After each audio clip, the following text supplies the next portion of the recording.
ஒரு ஆம்பளைக்கு திரும்ப பெற முடியாத அழகிய நாட்கள்னு சொல்லிட்டு நான் எதை சொல்லுவேன் அப்படின்னு கேட்டிங்கன்னா, அவன் தான் குழந்தைகளோட ஸ்பெண்ட் பண்ணக்கூடிய அந்த டைம தாங்க நான் சொல்லுவேன். இந்த காலத்தில பார்த்தோன்னா, நம்ம ஒய்ஃப பார்த்தீங்கன்னா, அவங்க அவங்க பிள்ளைங்களோட எப்பவுமே ஸ்பெண்ட் பண்றாங்க. அது பிரச்சனை கிடையாது. ஆனா நம்ம காலையில முழிக்கிறோம், ஆஃபீஸ் போறோம், திரும்ப லேட் நைட் வரோம், சாப்பிட்றோம், படுத்து தூங்குறோம், ஃபோன நோண்டிக்கிறோம். இதுதான் நம்ம பண்றோம். அதனால இளமையா இருக்க நம்மளும் இதே மாரி இருந்துருவோம்னா கண்டிப்பா கிடையாது.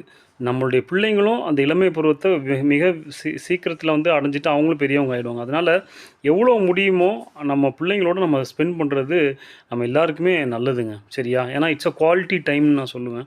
அப்புறமா நம்ம ஊர்லலாம் பழமொழி சொல்லுவாங்க கேட்டிருப்போம்ல. "பழக பழக பாலும் புளிக்கும்னு" சொல்லி கேட்டிருப்போம்.